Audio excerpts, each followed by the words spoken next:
ಸ್ನೇಹಿತರೆ ನಮಸ್ಕಾರ, ನಾನು ರವೀಂದ್ರ ಜೋಶಿ. ಇದು ಅನಿರೀಕ್ಷಿತವೂ ಅಲ್ಲ, ಆಶ್ಚರ್ಯವಂತೂ ಅಲ್ಲವೇ ಅಲ್ಲ. ಜಂತರ್ ಮಂತರ್ನಲ್ಲಿ ನಡೀತಾ ಇರುವಂಥ ಜಿರಲೆಗಳ ಮುಷ್ಕರ ಏನಿದೆ, ಪ್ರತಿಭಟನೆ ಏನಿದೆ, ಇದು ಕೋರ್ಟ್ ಮೆಟ್ಟಿಲನ್ನು ಏರಿದೆ.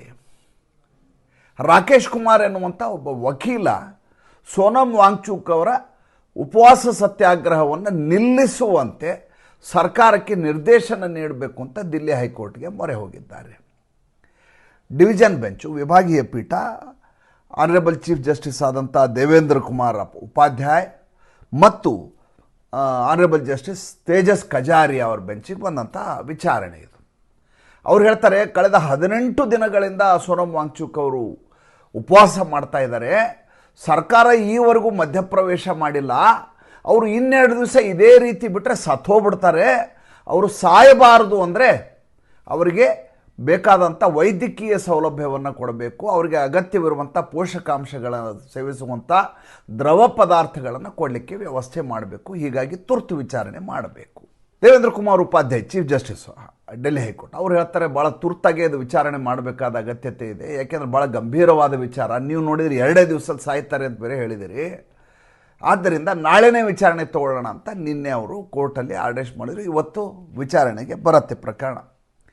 ನಿಮಗೆ ಗೊತ್ತಿರಲಿ, 2018ರಲ್ಲಿ ಒಬ್ಬ IITಯ ಎನ್ವಿರಾನ್ಮೆಂಟಲ್ ಎಂಜಿನಿಯರ್, ಈ ಥರ ಪುಕ್ಷಟ್ಟೆ ಆಂದೋಲನ ಜೀವಿ ಅಲ್ಲ, ಈತನನ್ನು ವಿಜ್ಞಾನಿ ಅಂತ ಕರೀತಾರೆ. ಸೋನಂ ವಾಂಗ್ಚುಕ್ ಅವರು ವಿಜ್ಞಾನಿ ಅಂತ ಹೆಂಗೆ ಕರೀತಾರೆ, ಯಾವ ಮಾನದಂಡ ವಿಜ್ಞಾನಿ ಅಂತ ನನಗೆ ಇನ್ನೂ ತನಕ ಅರ್ಥ ಆಗಿಲ್ಲ. ಈತ ಎನ್ವಿರಾನ್ಮೆಂಟಲ್ ಸೈನ್ಸಲ್ಲಿ ಪ್ರೊಫೆಸರು IIT ಕಾನ್ಪುರಲ್ಲಿ, GD ಅಗರ್ವಾಲ್ ಅಂತೇಳಿ, ಸ್ವಾಮಿ ಜ್ಞಾನಾನಂದ ಅಂತ ಅವ್ರ ಹೆಸರು. ಅವರು 111 ದಿನಗಳ ಕಾಲ ಉಪವಾಸ ಮಾಡಿದರು. 111 ದಿವಸ ಉತ್ತರಾಖಂಡದ ಹರಿದ್ವಾರದಲ್ಲಿ. ಅವ್ರ ಬೇಡಿಕೆ ಈ ರೀತಿ, ಯಾರನ್ನೋ ರಾಜೀನಾಮೆ ಕೊಡಿಸಿ ಇನ್ಯಾರನ್ನೋ ಬೇರೆ ಮಿನಿಸ್ಟರ್ನ ಹಾಕಿ ಸರ್ಕಾರ ಬದಲಾಗಲಿ ಅಲ್ಲ. ಗಂಗಾ ನದಿ ಏನಿದೆ ಅದಕ್ಕೆ ರಾಷ್ಟ್ರೀಯ ಸ್ಥಾನಮಾನ ಕೊಡಿ, ರಾಷ್ಟ್ರೀಯ ನದಿ ಅಂತ ಘೋಷಿಸಿ. ಈ ಉತ್ತರಾಖಂಡದಲ್ಲಿ ಅನಗತ್ಯವಾಗಿ ಬ್ರಿಡ್ಜ್ಗಳನ್ನ ಮಾಡ್ತಾಯಿದ್ರಿ, ಮೇಲ್ಸೇತುವೆ ಕಟ್ತಾಯಿದ್ರಿ, ಹೈಡ್ರೋ ಪ್ರಾಜೆಕ್ಟ್ಗಳನ್ನ ಮಾಡ್ತೀರಿ, ಪವರ್ ಪ್ರಾಜೆಕ್ಟು. ಇದರಿಂದ ಪರಿಸರ ಹಾಳಾಗ್ತಾ ಇದೆ. ಆದ್ದರಿಂದ ದಯವಿಟ್ಟು ಇದನ್ನು ನಿಲ್ಲಿಸಲಿಕ್ಕೆ ಸರ್ಕಾರ ಕ್ರಮ ಕೈಗೊಳ್ಳಿ ಅಂತ ಹೇಳಿದ್ರು. BJP ಸರ್ಕಾರ 2018 ಪ್ರಕರಣ ಹೇಳೋದು, ನೀವು ಸ್ವಾಮಿ ಜ್ಞಾನಾನಂದ ಪ್ರಕರಣ ಅಂತ ಹಾಕಿದರೆ ನಿಮ್ಗೆ ಸಿಗತ್ತೆ, ಅಥವಾ GD ಅಗರ್ವಾಲ್ ಅಂತ ಹಾಕಿ. ಯಾವ ಪರಿಸರವಾದಿಯೂ ಅವ್ರ ಪರವಾಗಿ ಹೋಗಲಿಲ್ಲ, ಯಾರೂ ಕೋರ್ಟಿಗೆ ಮೊರೆ ಹೋಗಲಿಲ್ಲ, ಯಾವ ಸಿನಿಮಾ ಆ್ಯಕ್ಟ್ರು ಬಂದು ಅಲ್ಲಿ ಹಾಡು ಹೇಳಲಿಲ್ಲ, ಯಾರೂ ಅವರ ಪರವಾಗಿ ನಿಂತು ಸೋಷಿಯಲ್ ಮೀಡಿಯಾದಲ್ಲಿ ವಿಡಿಯೋಗಳನ್ನು ವೈರಲ್ ಮಾಡಲಿಲ್ಲ. ಆತ ಅದೇ ರೀತಿ ಮುಷ್ಕರ ಮಾಡಿ, ಉಪವಾಸ ಮಾಡಿ ಮಾಡಿ ಮಾಡಿ ಮಾಡಿ 111ನೇ ದಿವಸ ಸತ್ತು ಹೋಗ್ಬಿಟ್ರು. ಈ ದೇಶದ ಜನರಿಗೆ ಯಾರಿಗೂ ಆತನ ಹೆಸರೇ ಗೊತ್ತಿಲ್ಲ, ಸ್ವಾಮಿ ಜ್ಞಾನಾನಂದ GD ಅಗರ್ವಾಲ್ ಅಂಥೇಳಿ. ನಿಜವಾದ ಕಳಕಳಿ, ನಿಜವಾದ ಕಾಳಜಿ ಇಟ್ಕೊಂಡು ಪರಿಸರಕ್ಕಾಗಿ ಹೋರಾಡಿದ ಮನುಷ್ಯ. ಆತನ ಜೀವಕ್ಕೆ ಬೆಲೆಯೇ ಇಲ್ಲ. ಇವತ್ತು ಈತ ನಾಟಕ ಮಾಡ್ತಾ ಇದ್ದಾನೆ. ಈತನಿಗೆ ಲದ್ದಾಖನ್ನು ಪ್ರತ್ಯೇಕ ರಾಷ್ಟ್ರವನ್ನಾಗಿ ಮಾಡಬೇಕಾಗಿದೆ.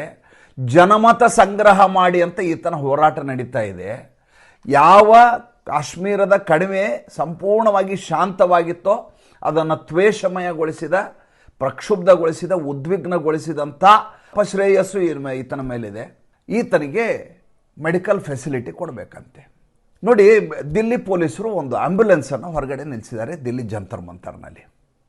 ಯಾರ್ಯಾರು ಈ ರೀತಿ ಉಪವಾಸ ಕೂತವರು ನಿತ್ರಾಣ ಆಗ್ತಾರೋ ಅಂಥವ್ರನ್ನ ಹೊತ್ಕೊಂಡು ಹೋಗಿ ಹಾಸ್ಪಿಟ್ಲಿಗೆ ಅಡ್ಮಿಟ್ ಮಾಡ್ತಾಯಿದ್ರು. ಸುಮಾರು ಜನ ಅಲ್ಲೆಲ್ಲಿ ಕೂತಿದ್ದಾರೆ, ಟೆಂಟ್ ಹಾಕ್ಕೊಂಡಿದ್ದಾರೆ, ಕೂತಿದ್ದಾರೆ. ಒಂದಷ್ಟು ಜನ ಮಧ್ಯೆ ಮಧ್ಯೆ ಎದ್ದು ಹೋಗಿ ಸಮೋಸ ತಿಂತಾ ಇದ್ದಾರೆ ಅಂತ ಅವರೇ ಅವ್ರ ಮೇಲೆ ಆರೋಪವನ್ನು ಅವರವರೇ ಮಾಡ್ಕೋತಾರೆ. ನಾನು ಹೇಳ್ತಾ ಇಲ್ಲ. ಓ ವಡಾಪಾವ್ ಖಾಯ ಹೇ, ಏ ಸಮೋಸ ರಾತ್ ಕೂಟ್ಕೆ ಸಮೋಸ ಖಾಕೆ ವಾಪಸ್ ಆತಾ ಹೇ ಅಂತೆಲ್ಲ ಅವರವರೇ ಹೇಳ್ತಾರೆ. ಹಾಗೆ ಕೂತು ನಿತ್ರಾಣ ಆದವ್ರನ್ನ ಕೂಡ ಆಸ್ಪತ್ರೆಗೆ ಅಡ್ಮಿಟ್ ಮಾಡಲಾಗ್ತಾ ಇದೆ. ದಿಲ್ಲಿ ಪೊಲೀಸರು, ದಿಲ್ಲಿಯ ಸರ್ಕಾರ ಅದಕ್ಕೋಗಿ ವ್ಯವಸ್ಥೆ ಮಾಡಿದೆ. ಈ ಸೋನಂ ವಾಂಗ್ಚುಕ್ ಕೇಳಿದರು, ಬನ್ನಿ ನಿಮ್ಗೆ ಮೆಡಿಕಲ್ ಫೆಸಿಲಿಟಿ ಕೊಡ್ತೀವಿ, ನಿಮ್ಗೆ ಆಕ್ಸಿಜನ್ ಹಾಕ್ತೀವಿ, ನಿಮ್ಗೆ IV ಹಾಕ್ತೀವಿ, IV ಹಾಕಿ ಗ್ಲೂಕೋಸ್ ಎಲ್ಲ ಕೊಡ್ತೀವಿ ನಿಮಗೆ, ಬನ್ನಿ. ಇಲ್ಲ ಅವ್ರನ್ನ ಕಳಿಸಲ್ಲ ಅಂದವನು ಅಭಿಜಿತ್ ದೀಪ್ಗೆ.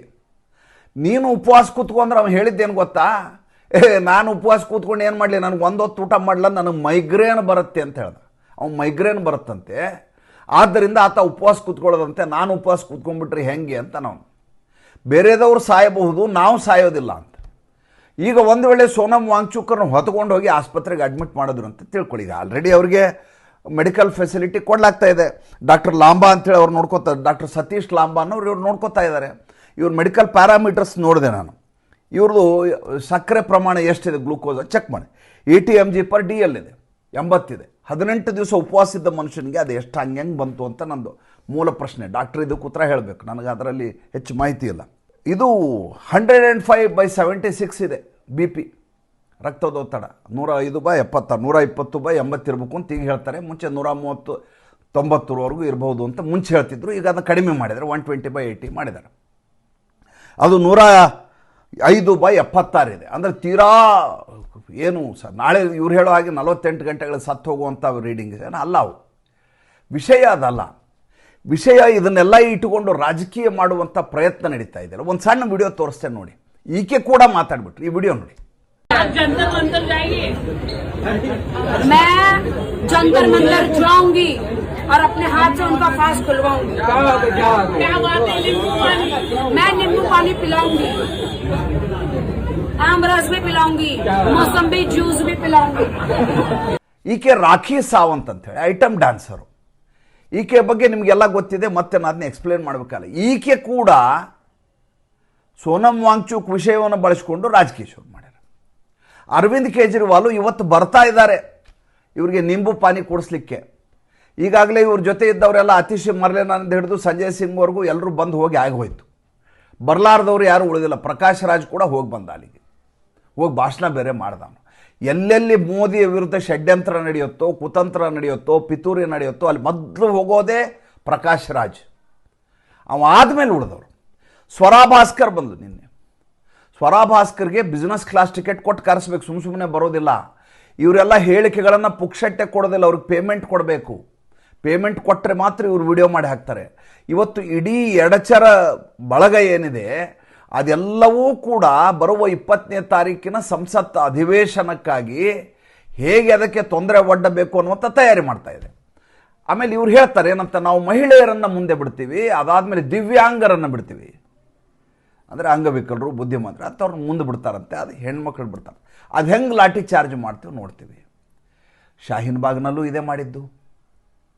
ಬುರ್ಕಾ ಹಾಕ್ಕೊಂಡವರೆಲ್ಲ ಮುಂದ್ಗಡೆ ಇದ್ದರು, ಗಂಡಸರು ಯಾರು ಕಾಡಲಿಲ್ಲ. ಗಂಡಸರೆಲ್ಲ ಹಿಂದ್ಗಡೆ ಬಿರಿಯಾನಿ ತಿಂತಾಯಿದ್ರು.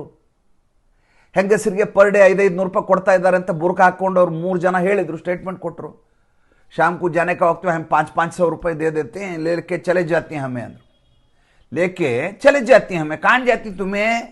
हमें घर जाती भैया, हम यहाँ बैठ को क्या करना, रात को इतना सर्दी रहता, कहाँ से रहना हमें, ರಾತ್ರಿ ಚಳಿ ಆಗತ್ತೆ, ಹೆಂಗಿರಕ್ಕಾಗತ್ತೆ ಇಲ್ಲಿ ಅಂತ ಒಬ್ಬ ಹೆಣ್ಮಗಳು ಹೇಳಿದ್ರೆ ಅವಾಗ ಶಾಹೀನ್ ಬಾಗ್ ಆದಾಗ. ಈಗೂ ನಾಡ್ದು 20ನೇ ತಾರೀಕು ಮಹಿಳೆಯರನ್ನ ಮುಂದೆ ಬಿಡ್ತಾರಂತೆ. ವಿಷಯ ಅದಲ್ಲ, ವಿಷಯ ಕೋರ್ಟ್ ವಿಚಾರ.